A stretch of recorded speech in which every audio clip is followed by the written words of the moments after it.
Hi guys, and welcome back to Scribe Gaming. I'm your man Scribe, and I hope you guys are having a fantastic day. So the time has come. Moff Gideon's kit reveal has landed, and I think it's about time we go and take a look. Let's get into it.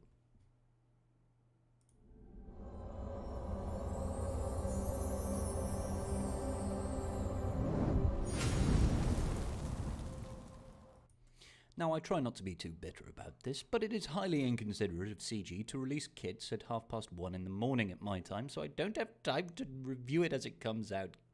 Damn it. Anyway, hey little Smudgy. Smudgy says hi. So, CG Crumb took to the forums last night, early this morning, and decided to give us the kit reveal for Moff Gideon, who is a Marquee character that is coming out imminently, I imagine tomorrow. Let's take a look. He's a Darkside, Support, Leader, Empire, and Imperial Trooper. Some tasty tags going on there. Wielder of the Darksaber. Swings the legendary weapon at an opponent, causing permanent armor shred, so just like Sabine. In control, has the ability to reset the turn order, and then give his allies a surge of speed. That sounds like a very powerful ability. Leader of the Imperial Troopers. Well supported with a fire team of Imperial Troopers. Gains several advantages from enemies who have the leader tag. That's interesting. New mechanic there. Anti-leadership. But it looks who have the leader tag, so it looks like it's not just restricted to the leader slot. Because I know we've had Darth Revan, for example, would deathmark the leader, so he was very good at, specifically targeting the leader, but this says leader tag, so maybe it's different. Obviously, he's a dark side. Okay, so.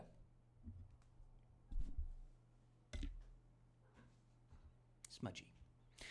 Basic, disruptive shot. Let's take a look. Final text. Deal physical damage to the target enemy and gain 1 stack of insight, which is new, which can't be copied, dispelled, or prevented, of course. If Moff Gideon has at least 4 stacks of insight, he gains the special ability Subversive Volley. Insight stacks last until the end of the encounter. So he can have infinite stacks, but as long as he has at least 4, he can use Subversive Volley. At 4 or more stacks, he gains the special ability Subversive Volley. Looks like they don't ever run out. So do those insight stacks do anything else? Otherwise it's kind of pointless. Okay, Subversive Volley, no cooldown. That's pretty crazy. Requires 4 stacks of insight. So far he gains insight from his basic. So after 4 basics, we can have a cat jump in front of the screen.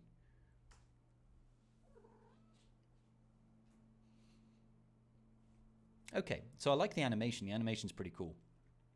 Final text, deal physical damage to all enemies and daze them for 2 turns. That's pretty good. Mass daze is always good. This daze can't be resisted by enemies with the leader tag. Okay. Oh, that's good. Moff Gideon loses all stacks of insight. Okay, so he loses the insight when that's removed. Fine. Okay, fine. So far it's basically like a 4-turn cooldown. There must be another way of generating insight for this. Otherwise, you might as well just have a 4-turn cooldown on it. Okay, so a mass daze that can't be resisted by enemies with the leader tag. So teams with multiple leaders, if we look at like any bounty hunters, if we look at a lot of SLKR teams, there's multiple cases of leadership tags there. Ray Titan teams, that's everybody's a leader there. Mass dazing, those kind of suck. Okay, let's think. Darksaber Lunge. Final text, deal physical damage to an enemy and inflict armor shred for the rest of the battle. That's incredibly boring, and it's a cooldown of 4.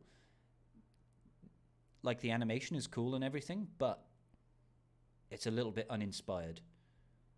This is exactly the same as what Sabine does. Oh well. I was hoping for a little bit more from the Darksaber, to be honest with you. Special 2, control the situation, a cooldown of 6. That's a big cooldown. Call all Imperial Trooper allies to assist, dealing 30% less damage. Fine. All units lose 100% TM. Oh, this is the reset TM and gain a boost, right? Which can't be resisted.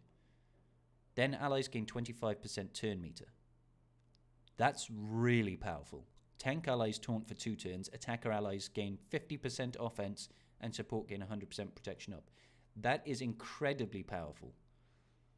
And the thing is, all this stuff here, the reduction of turn meter, which can't be resisted, not restricted to factions. Allies gain 25% turn meter, not restricted to Imperial Troopers. Tank allies taunt for 2 turns, not restricted. Like, all of this, the majority of this, you can use in any team. I can see that getting nerfed. Because at the moment you can throw that in with any GL. Resetting everybody's turn meter and giving yourself a boost is such a massive benefit.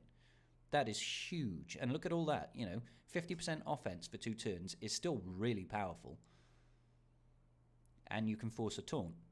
That's incredibly strong. No wonder it's got a 6-turn cooldown and is a Zeta. He has a double Zeta. Lead, tactical deployment. At the start of battle, I mean, you could even use that against raid bosses. That's crazy. So, at the start of battle, if Moff Gideon has exactly 1 dark side tank ally, 2 dark side attacker allies, and 1 additional dark side support ally, all dark side allies gain 30% max health and protection. If they're Imperial Troopers, whenever an enemy with a leader tag uses an ability, Imperial Troopers gain 10% offense stacking until the end of the encounter. Oh my god, that's disgusting. When you pile all this up, infinite stacking of offense if they've got lots of leaders, then you're going to get destroyed by troopers. Whenever the enemy with the leader tag takes a turn, Moff Gideon gains 1 stack of insight. So you could stack insight really quickly and use that subversive volley very, very frequently. Imperial Trooper allies gain 40% offense and revive with 50% health and protection the first time. Wow, this is going to be nuts, guys. This guy with Piett and a team of Imperial Troopers is going to be absolutely devastating. And these guys are Marquees, guys. This guy could be a legendary with this sort of kit, and he's not. That's incredible. I can see GL counters coming out of this guy. I can see GL counters. He's definitely going to take down Rey. Oh my god. Okay, know your adversaries. Final text. At the start of Moff Gideon's first turn of each encounter, he inflicts demoralized on all enemies. That's new. New buff. Apparently most kits these days come with a new debuff or a new buff on all enemies. This guy gets both. He gets that inspiration and demoralized. Until they are defeated. Moff Gideon is defeated or the end of the encounter. Demoralized can't be copied, dispelled, or resisted. That's ridiculous. Demoralized. Minus 50% offense, 25% crit chance, and crit damage.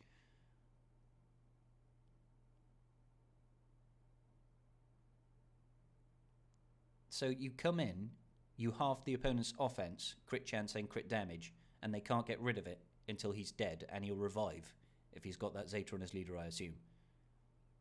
Wow, that's incredibly powerful. That is really powerful. And again, this is something that you don't need to stick him in a particular team. That will just work. Minus 50% offense is huge, guys. Like, the lowered crit chance is kind of because a lot of characters these days in high-level relics will have so much crit chance that it doesn't matter. The crit damage is obviously great. Wow, this guy is really good, guys. This guy is really good. I cannot wait to try and use this guy in some way, shape, or form. I don't think he's massively plug and play because a lot of his strength comes from being in an Imperial Trooper team. But his abilities here, this control the situation ability is incredibly powerful. And his unique one over here, Know Your Adversaries, is also incredibly powerful. He's got a lot going for him. Unfortunately, I don't have Imperial Troopers geared, so I'm not going to be able to use him for quite some time. However, I can see a lot of good coming from this guy's kit. This guy's really strong. I'd love to know your opinions on this guy's kit. Can you please go down to the comments section and let me know where you're going to use him. Are you looking forward to him? And do you think we've still got a legendary event coming? Because I think it's still on the cards. Probably a hero's journey, and I'm guessing it's going to be for a Beskar Mando. Because everybody that we've had released so far has been Season 1. This guy would be the final kit reveal, I would think, of Season 1. After this, we'd probably go into Season 2 characters. Have to wait and see, I guess. Have to wait and see. Alright guys, let me know in the comments down below. What do you think? What are you excited for? And you can find links to in the description to my Twitter, my Twitch, my Discord. Come join, come have a chat. We have a good time. And I'll see you guys in the next video. Peace out. Love yous. Just giving a quick shout out to my patrons. I appreciate each and every single one of you. And without your support, I wouldn't be doing this today. Thanks so much.